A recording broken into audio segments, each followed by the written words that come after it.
E aí, gente, tudo bem? Vamos falar mais um pouquinho sobre natação e atividade física. Hoje eu gostaria de fazer com vocês um balanço sobre as Paralimpíadas. Como é que nós fomos lá, né? Falar um pouquinho também sobre paradesporto como um todo e falar sobre atividade física para deficientes também. Acho que tem umas coisas interessantes, umas lições interessantes para a gente tirar desses resultados. Começando pela Paralimpíada de Paris, nós fomos muito bem lá, né? Fomos muito bem. O Brasil teve o melhor desempenho da história dos Jogos Paralímpicos nesses Jogos agora de Paris 2024. Para vocês terem uma ideia, nós ficamos em quinto lugar. O Brasil é top 5 nas Paralimpíadas. O Brasil sempre foi forte no paradesporto olímpico, né? E nós estamos crescendo e ficamos entre os 5, né? Ficamos atrás apenas da China, Grã-Bretanha, Estados Unidos e Países Baixos. O Brasil conseguiu 89 medalhas, que sonho isso, né? 89 medalhas, 25 de ouro, 26 de prata e 38 de bronze, né? Ficamos atrás desses outros países, ficamos em quinto lugar. Um resultado assombroso. Para vocês terem uma ideia, em Tóquio 2021, o Brasil conquistou só 72 medalhas. Só 72 medalhas, né? E melhoramos bastante nisso, bastante. Estamos melhorando aos poucos, né? Nós melhoramos por conta de algumas modalidades que tradicionalmente medalham e continuaram medalhando forte. As duas principais são o atletismo e a natação, né? Que medalharam bastante. Para vocês terem uma ideia, o atletismo brasileiro chegou a 200 medalhas na história dos Jogos Paralímpicos. Nós chegamos à medalha de número 200, né? E a natação chegou na medalha de número 150. Então o Brasil sempre trouxe muita medalha nessas duas modalidades, sempre. Então é claro que esse número espantoso que nós fizemos de pódios lá em Paris se deve a essas modalidades, onde a gente sempre medalha, tradicionalmente, né? Mas nós também tivemos umas disciplinas que medalharam pela primeira vez também. Veja como o esporte está crescendo, está se diversificando também, né? 3 medalhas inéditas, uma no triatlon, o paranaense Ronan Cordeiro, né? Ganhou a medalha de prata no triatlon, né? Foi muito bem. Uma no badminton, paranaense Vitor Tavares, né? Conquistou a sua primeira medalha. E no tiro esportivo também, ganhamos a primeira medalha, nunca tínhamos ganho, o rapaz era fera já tinha ficado em quarto lugar nos outros Jogos Paralímpicos, medalha escapou por um pouquinho, e no campeonato mundial também, que eles fazem, tinha medalhado já. Então ele já vinha com uma previsão boa. Mas são modalidades, veja, que medalharam pela primeira vez. Então o Brasil cresceu, não só porque as modalidades já tradicionais continuam medalhando forte, mas porque novas modalidades estão entrando no nosso hall dos pódios, né? A natação em Paris, vou falar sobre a natação de Paris, né? Fomos muito bem, nós conquistamos 26 medalhas, 7 de ouro, 9 de prata e 10 de bronze, né? E a única coisa é que o número de ouros nosso, foram 7 medalhas de ouro. Tóquio foi melhor, Tóquio nós tivemos 9 medalhas de ouro, então a distribuição das medalhas do Brasil na natação em Tóquio foi um pouquinho melhor, porque lá nós tivemos 9, agora tivemos apenas 7, mas na soma melhoramos.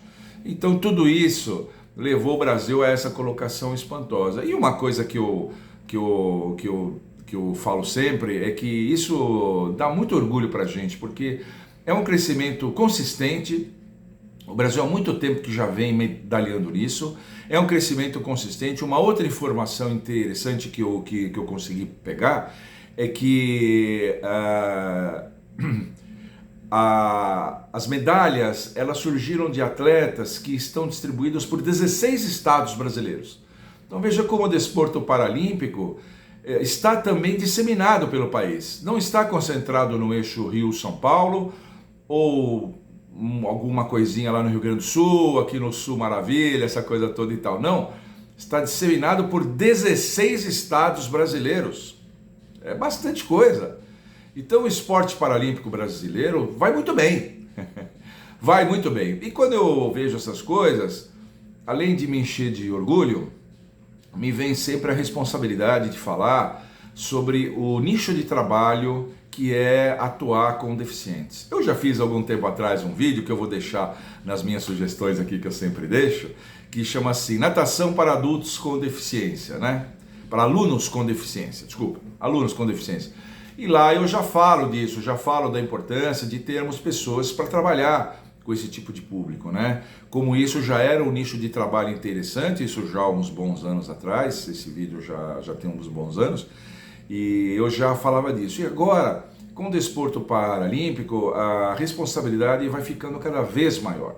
Nós precisamos de bons profissionais para trabalhar no desporto paralímpico e na atividade de base também, na atividade de iniciação desses esportes, porque vocês sabem que quando o desporto de ponta vai bem, tem ídolos, muitas medalhas, muita mídia e tal, isso estimula as pessoas a procurar. Isso acontece no esporte para pessoas que não têm deficiência e para o esporte que é para pessoas que têm deficiência também.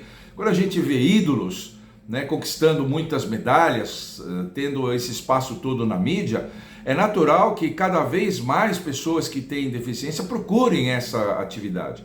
E nós precisamos de gente boa para trabalhar nisso, profissionais de educação física bons para trabalhar nisso. E quando eu fiz aquele vídeo, eu tive a preocupação de falar um pouco nisso, e eu na época tinha a honra de conviver aqui com um colega meu, professor Yudi. Ele tinha um curso de natação inclusiva, né? Hoje não temos mais o curso por uma série de razões, desde a pandemia não conseguimos reativar o curso, mas eu já listava algumas coisas importantes. O profissional para trabalhar com deficientes, ele tem que ter umas características um pouco diferenciadas, não é um profissional exatamente igual ao profissional que trabalha em qualquer outro lugar, em escola, em clube, centro esportivo, academia, não é. Ele tem que ter algumas vocações e algumas características especiais que ele precisa cultivar. Quem for assistir o meu vídeo que eu vou sugerir aqui, vai ver essas dicas, mas eu vou passar aqui. Eu acho que a primeira coisa é que o profissional que trabalha com deficientes tem que ter excelentes conhecimentos de anatomia humana, excelentes. Porque nós estamos falando de atletas amputados, nós estamos falando de atletas com membros comprometidos na sua movimentação por razões neurológicas, nós estamos falando de pessoas que têm o corpo comprometido de uma maneira ou de outra. Então, o profissional de educação física precisa ter excelentes conhecimentos de anatomia. O profissional de educação física para trabalhar com deficientes tem que ser um admirador do corpo humano, tem que saber detalhes de movimentação, de articulações, de ligamentos, de músculos, de inervações, a relação entre a musculatura e o movimento de determinada articulação.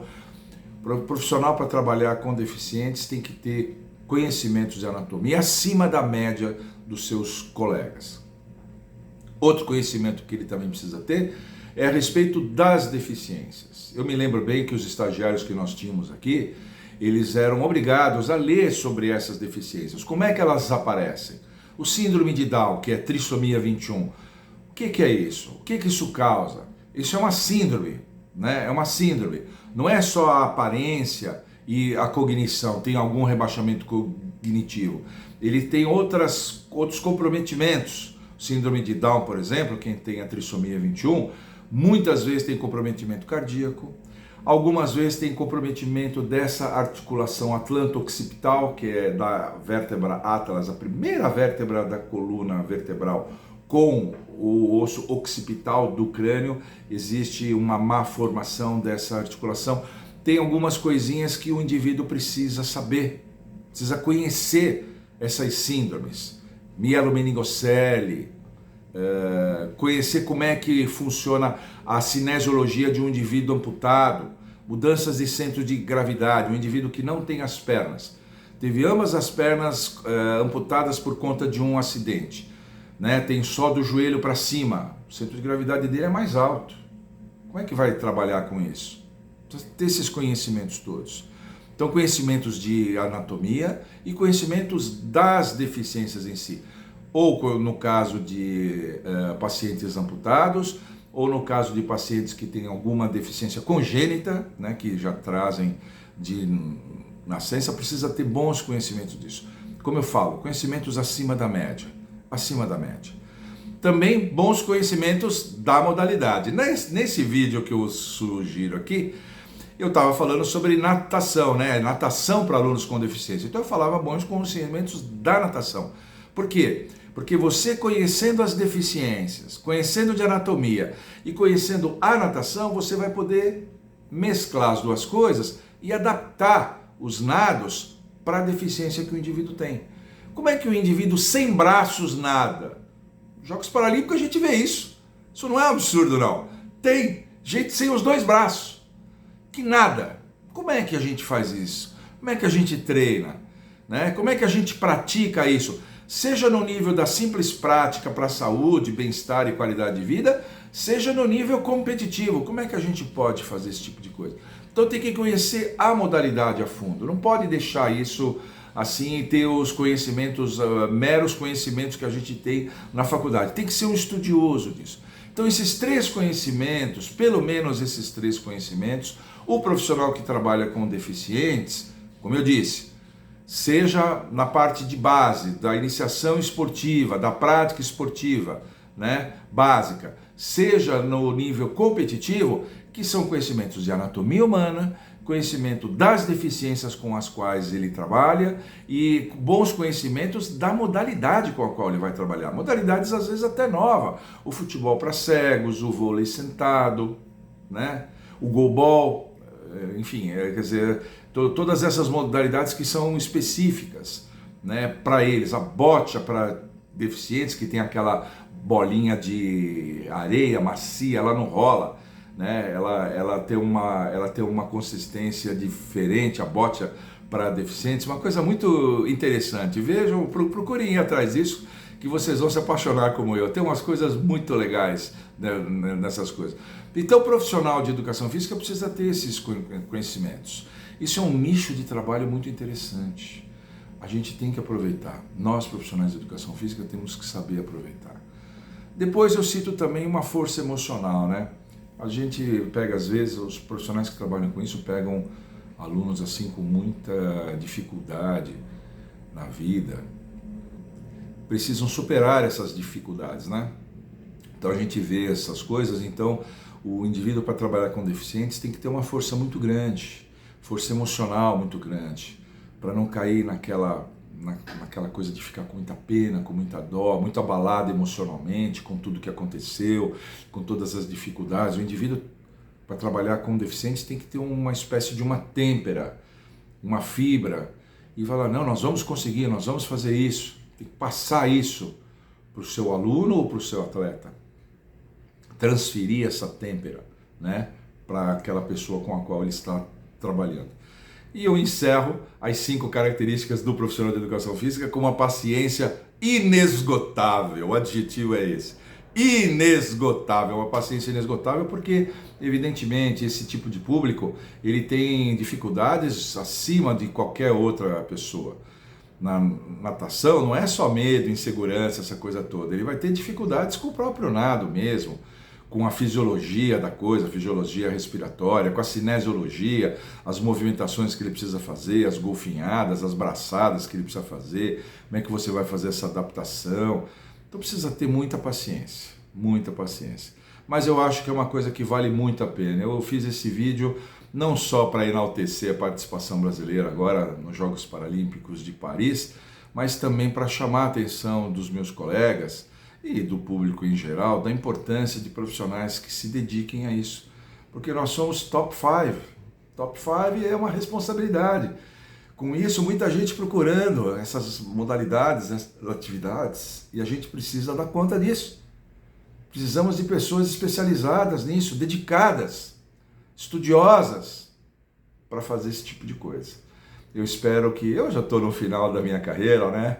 Eu já estou velho, mas eu espero que os jovens aí se mobilizem, se sensibilizem com isso, né? E se mobilizem a trabalhar com esse tipo de coisa. O Centro Paralímpico aqui em São Paulo é maravilhoso, eu não tive a oportunidade ainda de ir, mas vários estagiários meus já estiveram lá e voltam todos maravilhados. Eles são unânimes, maravilhados.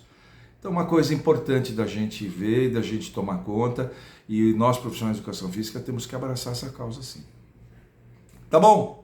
Por hoje era só isso, gente. Só esse enaltecimento no balanço final dos jogos e essa chamada responsabilidade para nós que trabalhamos na área. Era só isso que eu queria falar. Se você gostou, por favor, triplo C aqui, curte, compartilhe, comenta. Faça as 3 coisas, gente. Quanto mais coisas vocês fizerem, quanto mais interações vocês tiverem, mais o algoritmo entende que o vídeo é relevante e distribui melhor esse nosso vídeo, né? E continue, como sempre, mandando para cá as suas sugestões, porque aqui nesse canal as melhores viram vídeo. Tchau!